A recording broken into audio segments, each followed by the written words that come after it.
I would like to get into the backbone of your book now, which, of course, is mentioned in your subtitle, these two different Enlightenment schools of thought. So you have moderate Enlightenment and radical Enlightenment. Can we flesh that out? Yes. Okay. So this is the meat of what I think is the whole history of why this is important to understand. So I'll get into it a little bit today, but we might want to at some point think about doing a part two of this where we go deeper in another session. But let me give the broad strokes. So first of all, the first question we have to, in response to your question, we have to talk about is why is the Enlightenment important in the first place? And I think many students today or citizens today don't understand just how incredibly important the Enlightenment was. So let me, prior to the Enlightenment, society was driven. Basically, your fate in society was determined by how you were born.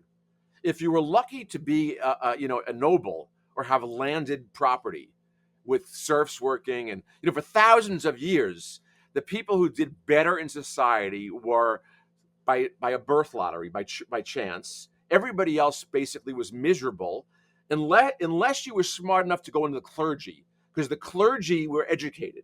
So they were allowed, the priests, maybe the Catholic Church in Western Europe, and the Orthodox Church in Eastern Europe. So besides those segments of society, the third estate, if you will, the masses were pretty poor and miserable. Now let me give some numbers to explain that, because your listeners might not understand. During the 1780s, at the dawn of the Enlightenment, human life expectancy was 32 years.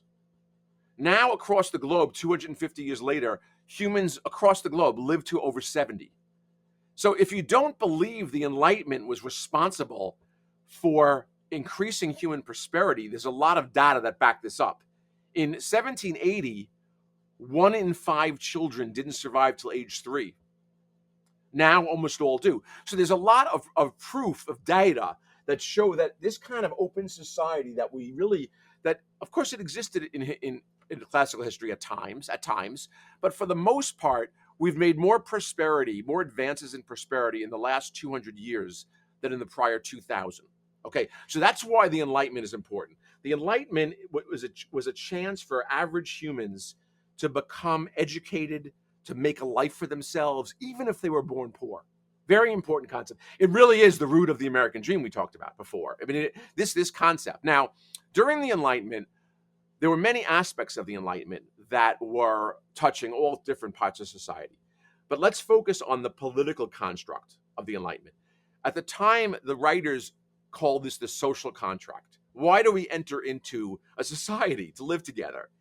And writers like Hobbes and Locke and Rousseau, they wrote a lot about this. And the idea was that humans, we have inalienable rights that the state has to protect and not take away from us. And what are those rights? And what are the ways to allow society to form? What kind of contract, quote unquote, constitution, if you will, do we need? So it was during this debate that two different schools emerged. And this is what brings us to the first American Schism. There were people like, let me go through the differences in broad strokes. There were people like John Adams and Alexander Hamilton, two of our founders, incredible genius men, who John Adams was a leader in the colonies in Boston. He was an aristocrat of his day, born into aristocracy. Alexander Hamilton was not born into aristocracy, but he was a genius and became kind of aristocratic. But both of those leaders believed that in what was called the British aristocratic republic model. So in Britain, the British Constitution that had been created a couple of a century earlier focused on allowing the nobles rules to control the monarch, control the king on behalf of the people. So the model from the British, and Locke was very much, the philosopher behind some of this, but it goes back to also Montesquieu and the balance of powers. The idea was it's the responsibility of the educated in society, usually it was the aristocrats, to govern on behalf of the people. That was the aristocratic model. Now, that model did not support democracy as we know it. It was really letting the elders, the wise men, if you will, they were mostly men, of course, govern and make the rules. But the moral responsibility was to do so on behalf of the people. Now, that was one model. That was the moderate Enlightenment model, affected in Locke, Rousseau, Voltaire, Montesquieu, etc. Those were the antecedents of that. There was another group of our founders who had a different concept of what America should be. Thomas Jefferson, Benjamin Franklin, and Thomas Paine, three of our founders who were very influenced, interestingly enough, by the French Enlightenment, more so than the British Enlightenment. The French Enlightenment had a different bent, especially what I call the radical side to it, which is that the radical enlighteners, and radical is probably a bad term. In retrospect, I wouldn't have called it that. It's just that it was a different vision of what the Enlightenment is. But they believed, and people, this is based on philosophy of people like Diderot and Condorcet and others, that the only sustainable form of republic, if we're going to have a social contract, the only way to make one that can last is by allowing everyone to pick representatives to negotiate for their interests. That what we call a representative democracy, that model needed to be in place. So that was the other school of thought. And for people like Jefferson and Franklin, they believed that the aristocrats, that the other side was selling the people short. Of course, people had to be educated to pick representatives, but we can educate people. That's part of what the Enlightenment was all about, was educating. So this other model was, in some sense, was much more egalitarian and decentralized, and that was the Jeffersonian model. So these two sides clashed in a huge way, and it became this bitter battle between the Federalists. I don't know how much your listeners are aware of history. I'm sure you are, but the Federalists and the Democratic Republicans, and it was pretty bitter. They kind of hated each other.